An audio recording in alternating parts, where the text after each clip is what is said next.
there was this guy. He knew he couldn't beat me. He hired his homies, $50. He paid them to jump me. It didn't go well. They come at me, teeth get knocked out. Oh yeah, look at that. I turned around and picked up my tooth. I walked to the hospital. I remember the nurse's face when I walked in the emergency room. She's like, okay. You need anything? Yeah, I'm here. You know, blood's coming out of my mouth. And I was like, yeah, I need you to put this back in my mouth. She's like, you need a dentist. And where's your mom? Shawn French, what up?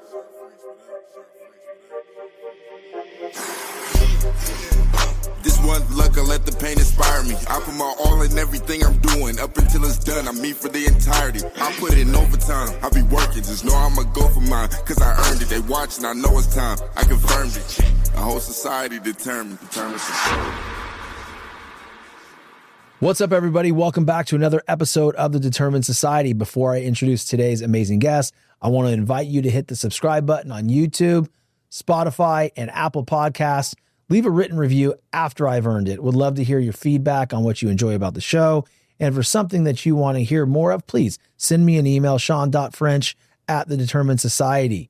And don't forget, guys, share the episode with someone you know, love, and trust who will get a lot out of this conversation. So today I have with me Edgar Munoz. He is from Iron Valley Real Estate Prestige here in beautiful Virginia, and we're going to have an amazing conversation and hear about his story. Welcome to the show, bud. Shawn, thank you for having me. Yeah, it's a pleasure, man. It's a pleasure, man. It's been great to get to know you the last couple of days. Yeah. Been here, you know, you came after my emotions with your San Francisco sweatshirt yesterday, you know. Who do you follow? I'm a Niner fan, dude. Yeah? Yeah, well, I mean, I grew up there. I grew up I grew up in the East Bay. Well, we had a brief conversation, right? And, you know, life is life, right? So something happened. I think we all walked away. I didn't catch that. Yeah, dude, it was chaotic. It was at the gym, right? Oh, yeah. Was it at Iron Asylum last night? Yes, it was. What an amazing gym, by the way. Great. Alvin and Kyle are stand-up dudes. I love their partnership because they're so different. Mm-hmm. They just complement each other so well. Absolutely. You know, and this is the gym, like, you know, there's big box gyms, nothing against them, right? But, you know, these individuals, they have 4 locations and they want their people to show up. They price it at such a great price at $39 a month, and it's a trainer's gym, dog. It's like your dream. If you lift weights, free weights, they got the machines there, but plenty of space. Yeah, dude. New Year's comes around, it doesn't fill up. Of course not. Well, I mean, it's 25,000 square feet. It's kind of really hard to fill up. Man. Massive, dog. But no, so that was fun last night. But yeah, listen, man, I totally understand. You know, it was chaotic there. We were moving in, I think we've been moving in like 9 million directions since Thursday when we got here. But dude, no, yeah, I grew up in Concord, California. Okay. I was born in Walnut Creek. And I grew up an Niner fan, man. Like, as a Joe Montana, Jerry Rice, John Taylor, Brent Jones, and Roger Craig era. I'm wearing the enemy's colors today. Yeah, right? This looks more like a Dallas jersey, but I mean, you got some bipolar disorder going on. You know, you had Niner colors. You have. Well, in the 80s, I mean, that's what I grew up watching. Was the 49ers were dominant, Raiders were good also. And if you wanted to be a gang member, you were a Raider fan. Yeah, right? That's the LA rules. Dude, that's where I grew up. Scariest shit ever. I'm going to tell you something. So, back in junior college baseball, I was at Los Medanos College. That was my first JUCO. And part of the requirement there is you had to fundraise. But one of the ways we fundraise is we didn't go door to door for shit. But we were going to Raider games and being the event staff. Oh, okay. I thought I was going to lose my life one day, dude. So, you know, imagine, you know, that's the old stadium. Bro, they're in Oakland, right? Gone, yeah. In Oakland, yeah. And so, you know, we would go, and then they would brief us, and we'd have the stupid ass jacket on that no one respects. The moment someone sees an event staff guest, they're like, let's fuck with this guy, right? Right. So one day, when it comes to what your family eats and drinks, you know your choices matter. You're the expert because you know what fits your life. And getting it right starts with good information. That's why America's beverage companies are sharing more information about our ingredients at goodtoknowfacts.org. No spin, no judgments, just the facts straight from the experts for more than 140 beverage ingredients. Visit goodtoknowfacts.org. I was placed on the third deck. and it was miserable. It's hot up. It was hot. And you always like, hey, you can't be on the railing. Hey, you can't do this. Hey, you can't do that. And you can't turn around and watch the game. And this is after, everybody's been pre-gaming outside. Oh, dude. 3 hours of drinking. And like you said, Raider fans are not like 49er fans or Cowboy fans, or they're like, you don't want to mess with these people, dude, right? I mean, they could have been just out of San Quentin. You don't know. That you don't know about those people. Sorry to profile Oakland Raider fans. Well, they're Las Vegas now, so. I'll say it for you, man. But dude, God, man, it was scary. So this one time, there was this guy. He was just like on the railing and like just spilling his beer. I was like, hey, man, I was like, listen, dude, I don't really want to be here, man. And I'm not here to tell you what I get, but I'm going to get kicked out of here if I don't say, hey, can you please remove yourself from me? Right. Spilling beer everywhere, dog. Like, cool, have a good time, back up a little bit, like, whatever, I can't control it, but like, can you help me out? Hey, man, no problem. And he kind of looked at me. It was like, no problem, but it was like, there's a problem. I'm like, oh, that kind of problem. Motherfucker, dude, this is not going to be good. So then, like, 20 minutes later, a female was doing the same thing. She had, like, she wasn't fully dressed, and I looked, and I'm like, and I was like processing through my mind. I'm like, okay, I gotta tell her to move now. And I went like this to tell her to move. And the guy goes, you piece of, because she's hot, because she's a girl, you're not gonna tell her to move? I'm gonna whoop your ass. I'm like, oh my God. I'm like, dude, I'm like, no, man. I was just I'm like, whatever. And so like, I had to they literally had to move me spots because this guy was really wanting to fight me. Yeah. That alcohol gets in them and that pride, right? Bro, it's crazy. And then one time I worked the end zone, or they called it the black hole. The black hole, yeah. They're out there spitting at people and just throwing crap. Scary moments, dude. Yeah, I'd go tailgate. We'd have the Battle of the Bay, so I'd be there every year. With the A's and the Giants, or the no Battle of the Bay. So I'd be there for the 49ers. Okay. Raider games, and we'd get there 3 hours prior, tailgate, and I'd always have like a big crew with us. Yeah, we travel well, and you got to be on your P's and Q's. You got to be careful, man. It's like the LA Dodgers and the San Francisco Giants. Remember that guy that got beat up so bad he's like a vegetable?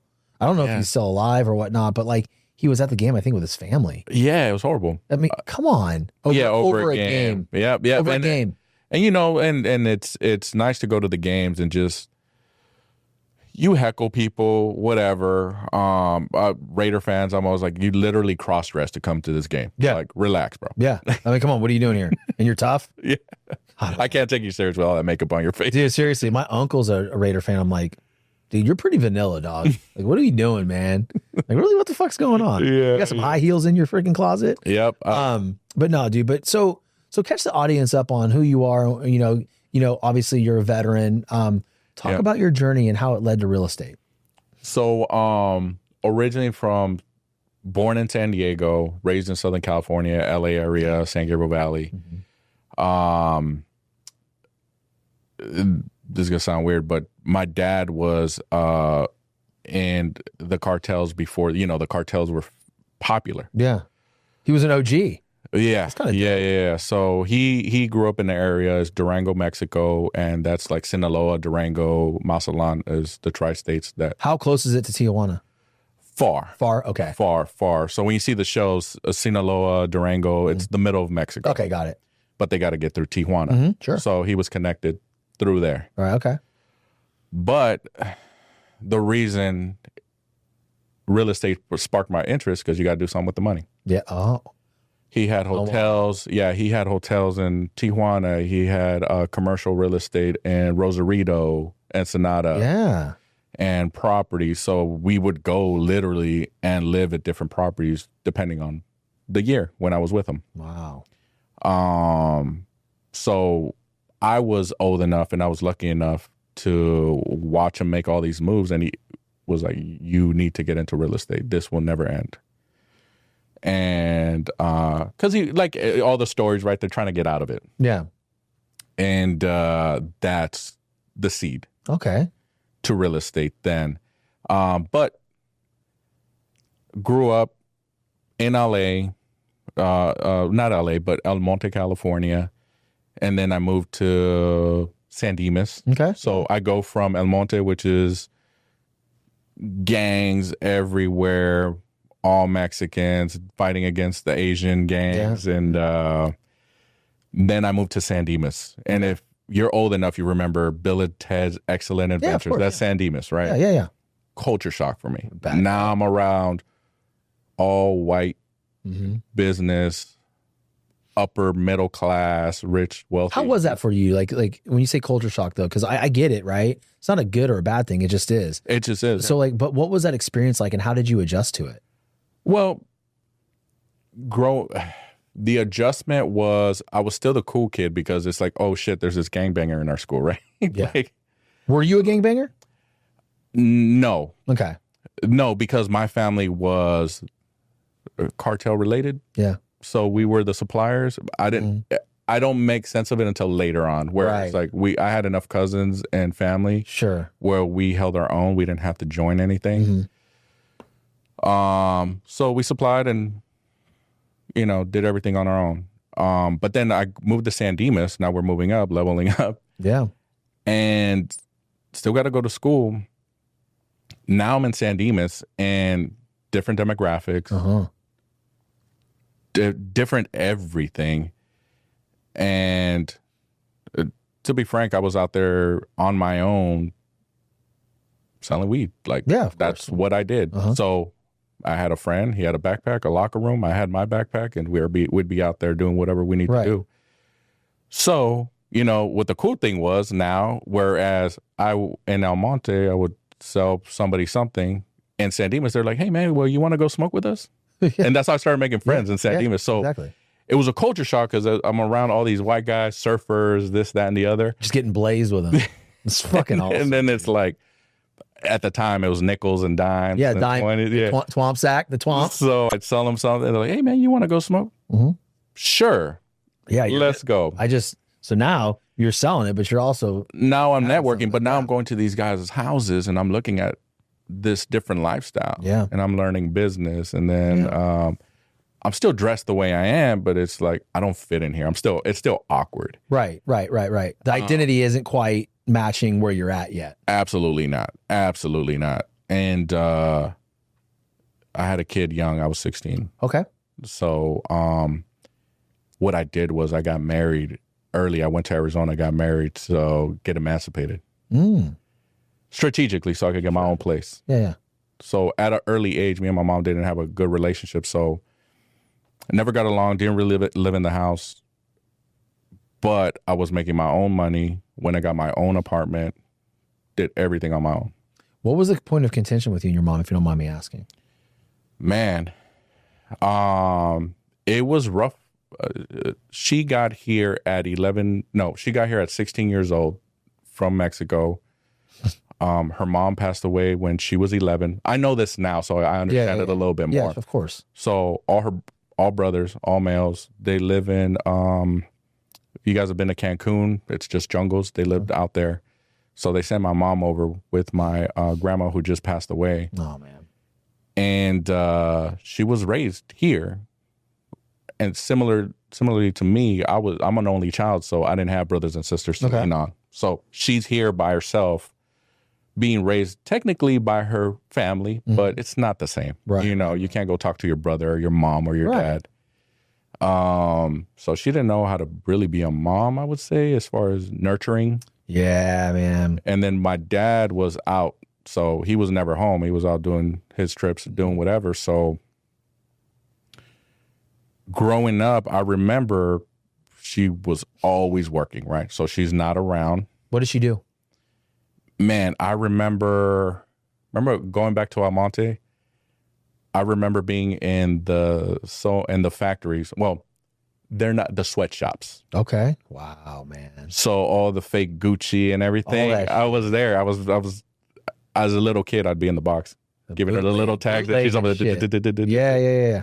She worked there. She worked in clean. She was always working. Okay. She was never on the welfare system, never collecting. So, mom. Yeah, man.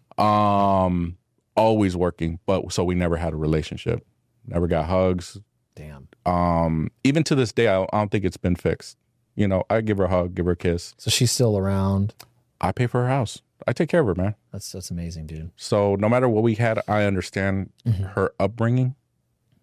I can't hold it against her. She, just like myself, I didn't have that real father figure or person to really raise me, like to be a father. You know, let me ask you a question, man, because, you know, obviously we have different stories, but, you know, my mom has always been around. I didn't have a father figure in my life until I was 9. Okay. And he's my dad. Like, that's my dad, right? Yep. I mean, we've had our shit. You know, we've gone years without speaking. And in fact, we recently reconnected again in September. And I'm taking it for what it is, man. You know, I still need my dad. I need my daddy. You know, it's like, you know, I've always...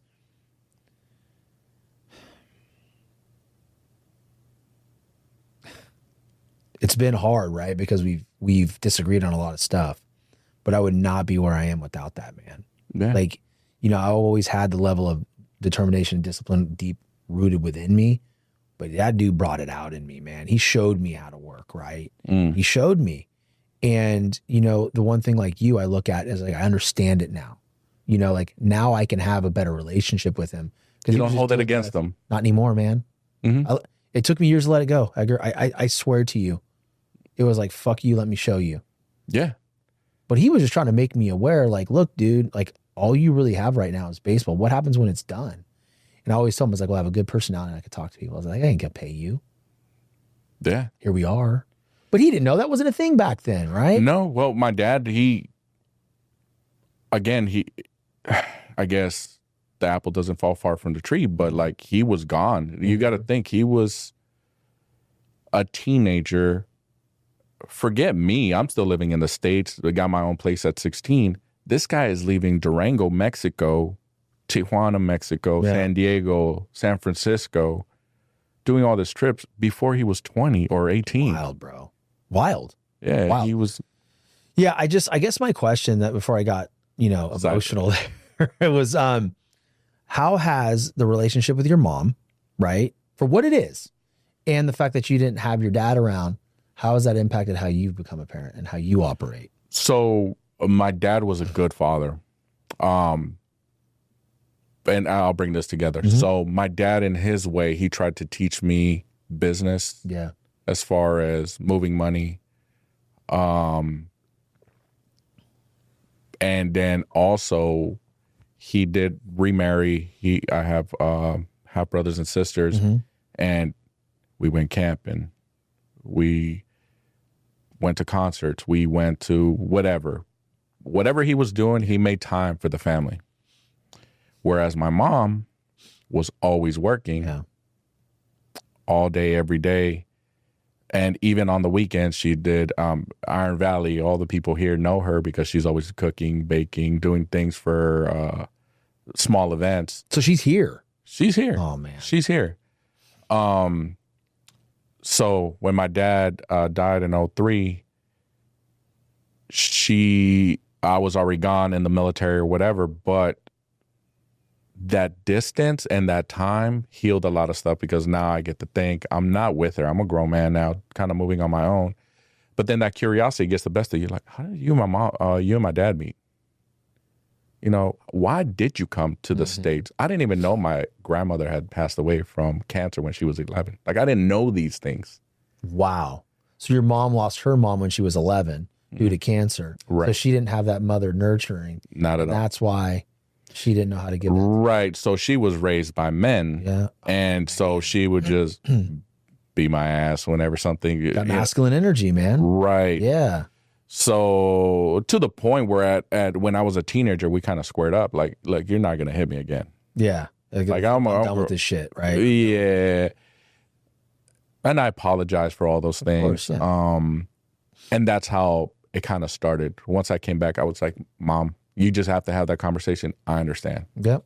Yeah. I have to be the bigger man and say, I get it. Yeah. You know, I'm not going to hold this against you. And although we haven't had those deep conversations because she is just in her ways, that's who she is now. That's who she is, man. She ain't changing now. No. And then I'm the only child. So what I did was I have the grandkids. I got her a house here. So instead of paying a daycare center or whatever, throwing my money away over there. I said, how about I get you a house? Yeah. I'll pay your mortgage, pay the bills. It's going to cost me the same. Yeah, exactly. And you're here. And you're here. Yeah. And you ain't got to work if you don't want to. Where do you want to go every year? I take her on trips and whatever. Yeah. And that's how we're kind of making up time right now. Good, man. And she's all into the kids. And then, well, going back, let me just say, I joined the military at 18. Okay. Traveled the world, had a great time. Got to travel before 9/11. Good for you.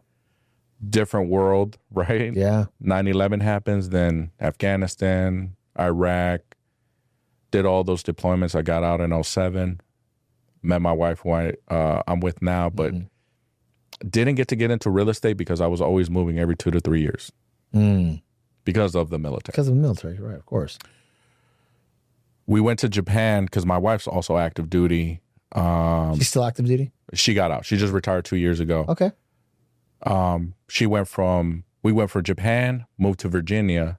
This was her last duty station. So now I could really go get my license. Yeah. Go get into real estate, something I've been yearning and wanting to do. And first 6 months was shit. I didn't tell the goddamn thing. I bet, dude. So let's talk to the audience. And I want to address the audience really quick because that's a great point. Like when we build something and we start a new career or an entrepreneurial journey, like I don't care what anybody says, like yeah, real estate agents they are entrepreneurs, right? Now they're not selling their own product, right? But they eat what they kill, man. Like that is the true definition of entrepreneurship, right? But guys, it's not going to be this quick escalation of success. You know, you cannot expect, you know, I said this to somebody the other day, I was like, it's not the easy bake oven, man. It's not the easy bake oven to success. And he died laughing. He's like, did you make that shit up? I was like, I did. But like everybody wants that quick, I'm gonna be a realtor and I'm gonna sell a house within a month. Like it just doesn't work like that, man. No. How did you work through it? It's far and in between of those people that do make it that first year or like the first year success. What I will say is you hear about the open house strategies, the marketing, the flyers, all that, the guerrilla tactics, if you will. All the fluff, yeah. That you have to go out and get it versus attracting business. There's two different things. So what I was doing is exactly that. I was door knocking. I was hosting open houses. Okay. What about the minute things? What if I do get to talk to somebody? Are they qualified to buy? Nobody. So joining the right firm or the right mentor or whatever team is crucial those first 2 years. Sure. To learn all those things. Because even if I did talk to you and you did want to buy a house, what's the lender? What kind of loan program can I assist you with? Yeah, exactly. I have no clue. You got to be more of a consultant, right? Like be able to like now when you speak to somebody, like, hey, are you working with a lender? Have you been pre-qualified? Do you know what your budget is? Right? What's the top end? What's the low end? What are you looking for? Yeah. I mean, in the beginning, it's like, oh yeah, I got $100K in the account. I could buy a house, right? Oh, sure you can. Sure you can. Proof of funds, right? Yeah, exactly. Like, you're too embarrassed to ask those type of questions, those probing questions in the beginning when you're new. Yeah, and so like, I didn't have those skills. Yeah, so like now, if someone said, "Hey, I got $200,000 in the bank. I'm ready to buy." All right, cool. So, hey, so I'm gonna go. Tell me what you want. I'm gonna find it within a day or two, and then we're gonna go buy a house, right? Yeah. Hey, look. Well, no. Are you ready to buy? Right? Like, yeah. What's your criteria? Look, I'll look this up while I'm doing this. Email me your proof of funds. Yeah. Boom. See ya. Let's get this thing going. Yeah. Or and now it's send me a screenshot. Yeah. Yeah. I mean, but that's the thing, right? As you build those skills, you didn't have those first 6 months. You probably didn't have them the first year. But as you start to elevate your education and your knowledge over the next year or so, year or two, those things start to happen, right? You get in a better cadence. You get in a better, pattern of conversation with people. You know what I mean? And it starts to grow pretty quickly at that point. Yeah, and my aspirations were always to own a real estate company, be a broker. So I did have those aspirations early on. Yeah. And a team, I caught the eyes, or what I did was I strategically would host open houses on a vacant house that was staged. And there was a team that was basically had these flips and they would stage them. Yeah. Coincidentally, I did multiple open houses at their properties. And they're like, shit, Edgar, you work harder than our team members. Why don't you join us? So they recognized my value, my work ethic. Yeah. Just doing what I do throughout my whole life was just consistently working, which I thank my mom. Yep. Good. So your mom was just trying to survive, dude. Yeah. It wasn't a thing where she didn't want to be around you. No. You know what I'm saying? So She it's was like, trying it's to hard. support me. Yeah, she was trying to support you. She your dad and her split, and like that's life, and she had to do what she had to do, man. Yeah, she didn't get anything from my dad as far as compensation. Now I did get in trouble every now and then, and he'd have to pay the fines. So he did help there, but yeah, that's how I initially got into real estate, and then my success came from those teams that team that I joined, and they taught me how to talk to people over the phone and convert and get them to a lender or figure out solutions on, just scenarios that are just kind of out of the box. Yeah, man. Specialty loans, like whatever it takes, right? Like, then they have like the USDA loans, they have like the VA loans, they have like. I mean, we're stuff. heavy VA loans, but at the time it was a different market. Somebody owes $4,000 on a car and they got a $400 payment. I could pay that off with a VA loan, if I negotiate. Wow. So I could not only get your closing costs, it's like, well, now you could actually afford this house for $350 if we pay off your car.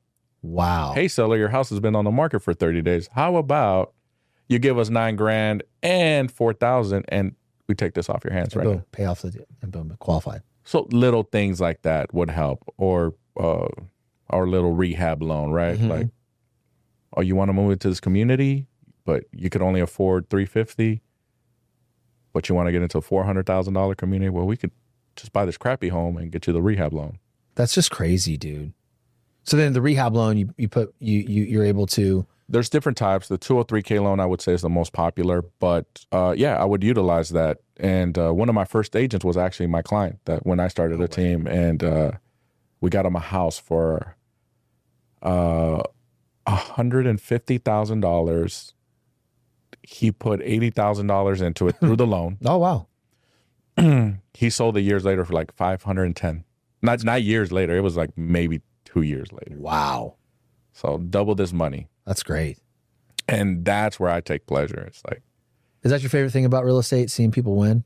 Hell yes. I mean, in general, seeing people win. Yeah. I don't get moved by money. If you talk to the guys, I don't wear jewelry. Yeah. I don't drive the flashiest car or anything like that. It's the mission. Yeah, man. What do we need to do? Like, and if I believe in it, like, yeah, man, I'm on with it. Let's do this. It's so funny because like I'm the same way. I mean, dude, I do have a nice vehicle, right? Right. I drive a TRX. It's my dream car. Like, dope. I love. Well, I'm into old school, so Yeah. Okay, that's cool. Yeah. You got throwing some hydros on that. Yeah, that's the LA thing. Okay. Right? Okay. Like, I'm not gonna throw hydraulics in that. But no, like, so I drive a nice vehicle, right? We have a nice house, but like for me, like, these are my nicest pair of shoes. I don't wear. And people say like, hey, dude, like, when are you going to get a Rolex? When are you going to get a Breitling? I go, never. Because like, dude, like, honestly, like, that's just not me. Like, I could have $5 million in the bank account, and this is just not me. I would rather like spend it on experiences with my family, or put it back into my show and go on more road trips and interview interesting and amazing people. Because what I found is a lot of the the A-list people will want to be interviewed, but like, you got to go to them. Like, that's awesome. Like, that's an experience, right? Yeah, they're valuing their own time. Yeah. I mean, dude. You were just talking about. I mean, I'm not going to lie. I mean, Michael Burt did say he rents his jet sometimes. So, like, I might be, I might have to take my team on the jet one time. Yeah. But like, it just, like, that kind of stuff, like, for me, like, I'm not a big flashy dude. I'm just some dude from Concord, California that grew up in the fucking ghetto that used to have to run home so he didn't get his ass kicked by the Bloods. Okay. I mean, I was a dork, dude. Okay. I was wearing the hyper-colored shirt, the one that changed colors with the turtleneck. Oh, shit. Shitty-ass mullet. And then, like, the vanilla ice lines. Oh, wow. Yeah, Damn. bro.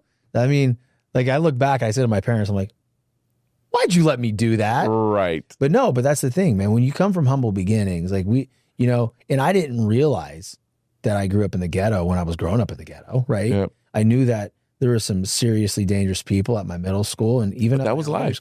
But that was just life, man. That's just how we had to deal with it back then. Well, there was stupid rules that I grew up with, like don't touch the shells on the ground. Like, because you don't want your fingerprints on it. Yeah.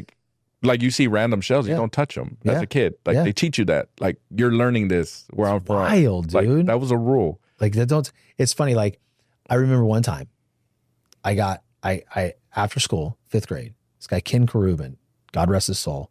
He passed, I think, probably I don't know how long ago, but you know he was in that life. You know he was a fighter, man. He was the toughest kid in school. Yeah. Could throw hands, and he ended up spending time in San Quentin, damn. which is like one of the dangerous prisons on the planet, and ended up. I don't want to say how he passed, right? I think it was self-inflicted, but probably maybe 6, I don't know how, it's like 6 years ago. And it was sad. But I remember one time in 5th grade, I got in a fight with my good friend, Brandon O'Shea. What's up, Brandon? We got in a fight. Remember that shit, dude. Remember that shit. And, he called my girlfriend a dog, right? He's like, oh, it's a dog. And it turned out like he actually had a crush on her, right? Right. Wanted me to break up with her. Her name was Jacqueline. I can't remember her last name. My wife, coincidentally, my first girlfriend name was Jacqueline. My wife's name is Jacqueline. Them damn Jackies, bro. They get me. So we ended up squaring up at, in 5th grade. And I hit him once. And, his nose bled. And it was really cold, right? So I got blood all over my sweatshirt. Yeah. And I go into my teacher. I'm terrified. I'm a sweat. Like me and Brandon got in a fight. I'm sorry. Like whatever we need to do. Like I've got blood all over me.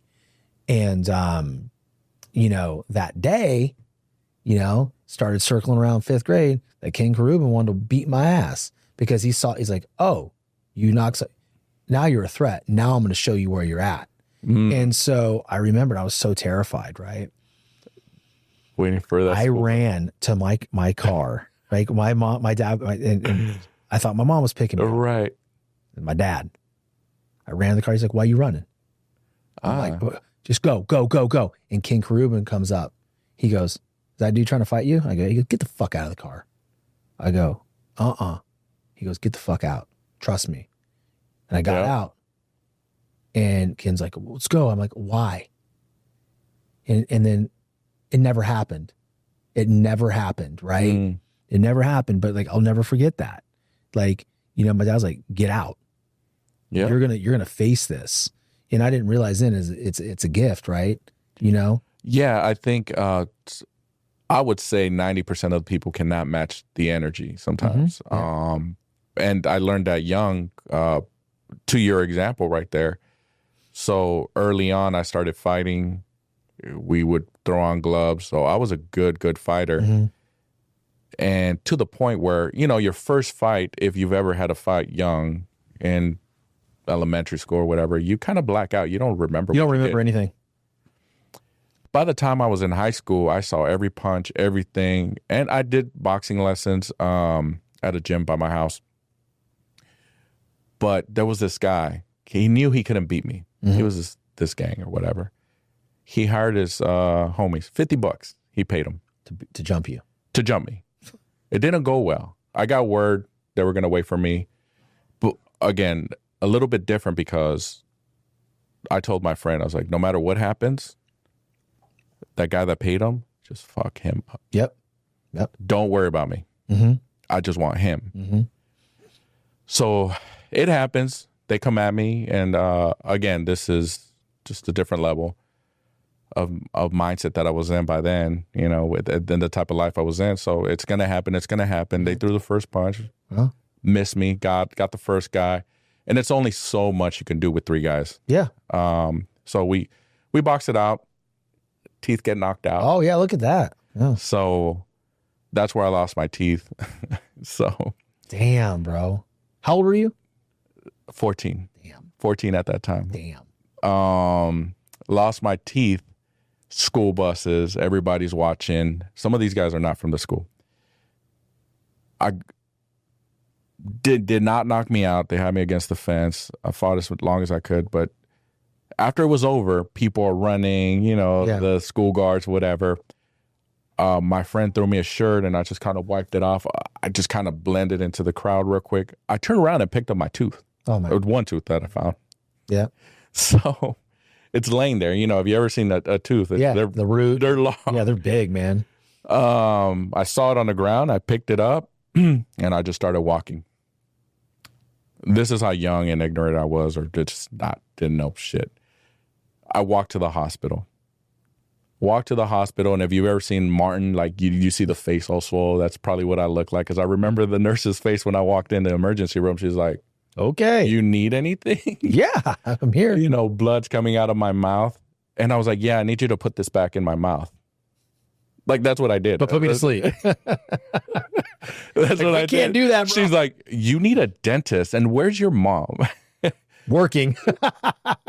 Yeah, this is not the cell phone days. You know, This is 94, okay. 93, 94.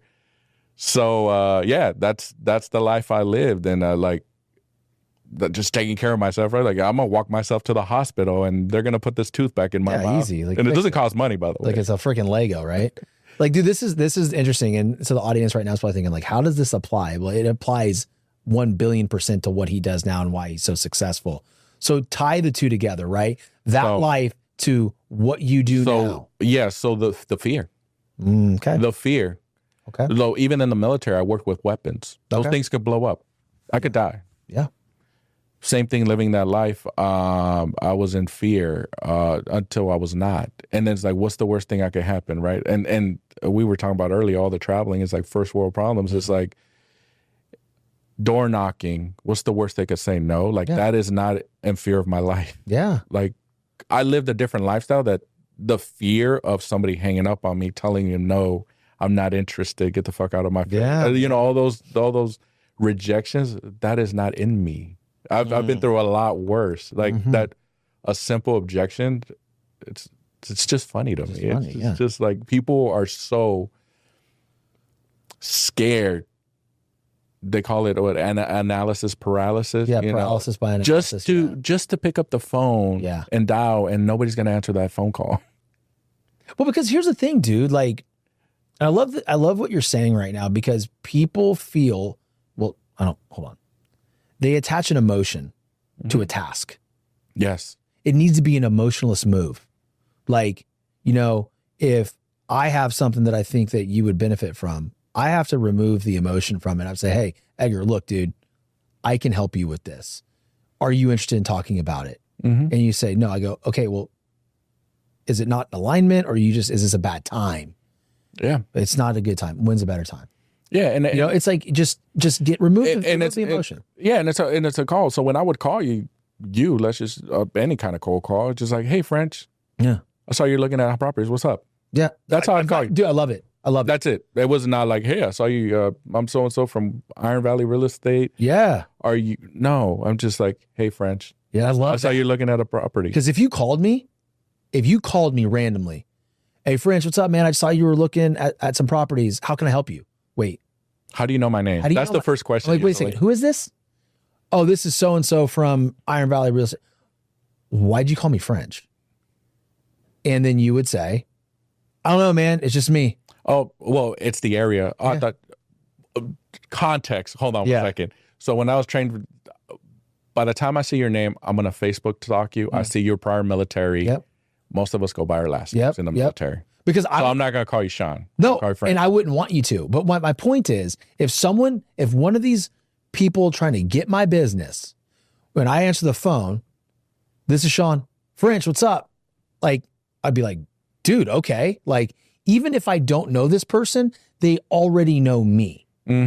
Right? So I just think that's a more authentic way to handle something. Now, again, guys, don't be calling your prospect like, yo, McGinnis, what's up? But like, if you, it has to flow well.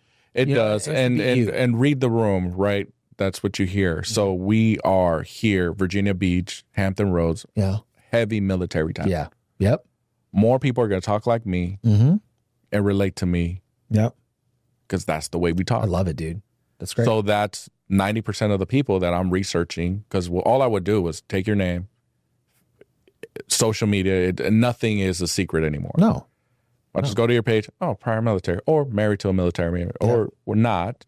And then I know which way to carry the conversation. If I was going to be VA loan heavy, I know which way to go. That's one of the things that drives me crazy though, dude, to be honest with you, is like, is the other end of it, right? Like, we live in a day and age of technology. Like when these people on Instagram try to, get my business, like, You look at my page. What do I do? Yeah. A podcast, right? Yeah. They'll send me a message. Hey man, do you have a podcast? Delete. Like, are you that lazy? Are you that lazy? So we live in a world where you could literally pretty much find almost everything about me. Like go in and type in the search engine in Google, Shawn French, The Determined Society. It'll give you everything. So Chat GPT me. It'll there you give go. you everything. Show me effort. So when me and my partner, so Eric Edwards, who's in California, shout out to Eric Edwards. Yeah, you're opening up, you're expanding out there. So we opened up Iron Valley Real Estate Prestige, right? So there is the realtor side, non-realtor side. We're on the non-realtor side because we're in a unique situation here where the REIN MLS system is not privately owned by the Realtor Association. So we have the option to do either or. Okay. Half the agents here are not. So we have something they need. Let's open up the brokerage. Yeah. They can hang out. So we opened up Iron Valley Real Estate Prestige. I'm principal broker of the place. And I get calls constantly to be recruited to other firms. I bet. But what? I mean, I'm the broker. Owner. Like, what, broker, owner. like principal broker, dude. My other partner is an owner. You can go to my social media and you'll see us. Iron Valley Strong. Yeah. Hashtag Iron Valley Strong. Iron Valley this, that, the other owners. We did some. Anyways, what I'm getting at is exactly what I did before. You could literally go to my page, just scroll down and see that I am the principal broker owner of this company. Yeah. And you're still calling me, which shows me you did nothing. Nothing. Why would I leave what I own to go be a number somewhere else and build your empire? Yeah. So, I mean, like the last one, it's I looked at the brokerage. I'm literally sitting there and they called me, not going to name a name, but they have 20 agents. I was like, hey, no, serious question. It's the recruiter.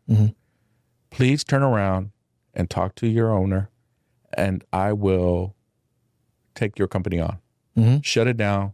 Get rid of the overhead, all the headaches of being a broker. I'll bring the 20 agents and I'll charge you a flat rate every month. $3.99 for your whole team. What do they say? I'll note it. No, don't note it. No. Ask. Yeah. I've had on my calendar to call the guy today. You do. It'll be like, hey man, look, I know you're out here recruiting. You only got 20 agents. Let's get rid of that over. Yeah. Come on. Just come and join us. We got all the systems, all the training everything. Like family, bro, community. Yeah, bring it on over. Yeah. I don't mind that you called me. That's great, dude. But to your point with technology, like you could have just simply just looked on my Facebook page and saw that I'm an owner. Love it, with man. over 100 agents for that firm. 100 agents, dude. Let me ask you a question, man, as we kind of, dive into the end of the show. And by the way, it's been amazing having this conversation with you. I love real life conversations, learning about people, but also tying in how that upbringing, like your mom, your dad, the fighting, how it made you the entrepreneur that you are now. I think that's freaking so interesting. And I just hope that people are out there listening right now is like, well, if he's done it, then why can't I, right? But the last question I want to ask you is, well, one of the last questions is, this is the Determined Society, right? And I created this platform because my dream and my wish is to wake up in a society that people they were determined to chase their dreams and their goals, no matter how they felt emotionally every day. So no matter what, they were going to move just a little bit towards that goal. What does determination mean to you?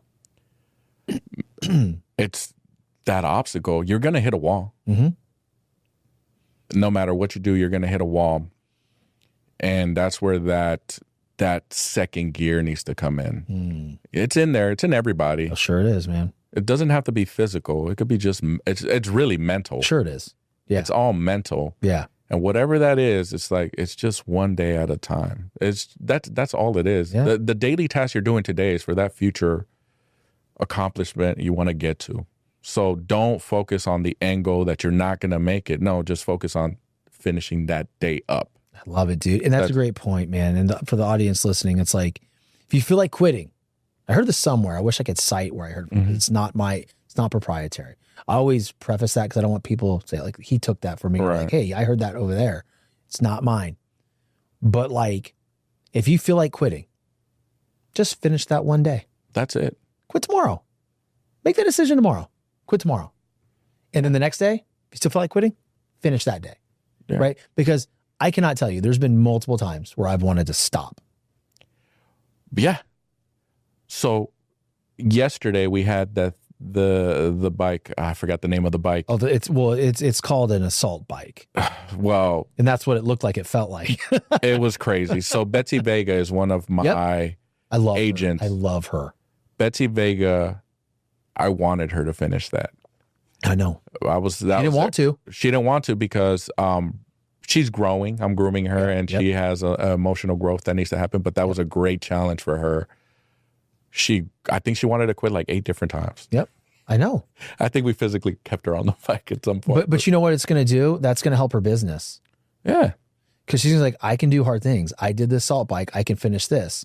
And as much as people want to think nothing that's not connected, it is. It is. It's discipline. It's discipline. It's a sense of pride, a goal. I finished it. If you would have quit with 20 calories left or whatever it was. What are you leaving on the table, man? Like you did all this shit. You're still in pain. Yeah, you're going to hurt anyway. In the military, we say you're in the shit. Yeah, like you're in it. Just keep going. Yeah. No, I adore her. She reached out to me, prior to me coming and tagged me in some stories. And I'm like, I like this person, And I just think that she's going to be a star for you for sure. And you can tell she's in a growth pattern right now. Absolutely. And it's a beautiful thing to see, man. It's a beautiful first year in real estate, she closed over 20 transactions. So not a slouch. Not and at all. And she gets her own business, and there's an emotional growth there that needs to happen where don't let your emotions get the best of you. Yep. And especially in the real estate world, stick to the contract and the processes. Yep. And you'll be okay. Yep. In the military, we say, there's all these rules and everything was written in blood. Mm-hmm. A lot of these rules were there because they're written in blood. Yeah. In real estate, it's the opposite. Everything was written because of lawsuits. Mm-hmm. Yeah, man. So stick to the contract, learn it inside out, and stick to your process. You'll be okay. I love it, man. I love everything you guys are doing here. You guys are movers and shakers. You guys are my people. And this has been such an enriching experience to be up here in Norfolk and Virginia Beach, to get to know every one of you guys. Like, you guys have it figured out. Like, you guys are grinders. You do what you need to do, super disciplined. And you guys are taking everything that you learned in the service as far as deadlines and systems, and you're bringing it over here to the community. And I just tell you, man, I just am so freaking impressed by all of you. That's no bullshit. No, and thank you. Like, I appreciate that. And honestly, I really appreciate the time you've taken, because I've seen you guys. I've been watching you guys obviously work. Yeah, man. AM to PM with us. So we went from yesterday, I think the first show was at 8:30, and we didn't wrap until 10:15 last night. Yeah. 9 shows in 2 days. Yeah, crazy. And not, it's wild. Breaking down equipment and moving the equipment and setting up again. And my team, Grit Media.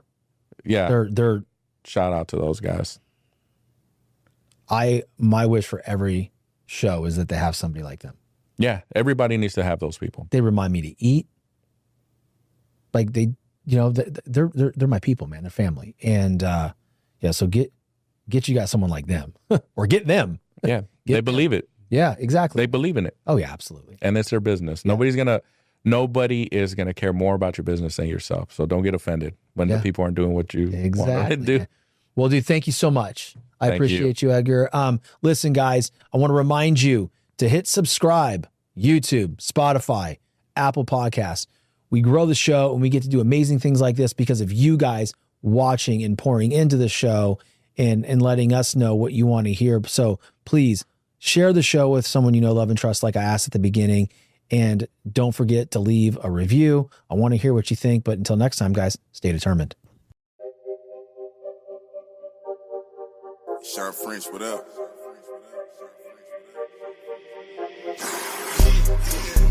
This one luck, I let the pain inspire me. I put my all in everything I'm doing. Up until it's done, I'm me for the entirety. I put it in overtime, I be working. Just know I'ma go for mine, cause I earned it. They watching, I know it's time, I confirmed it.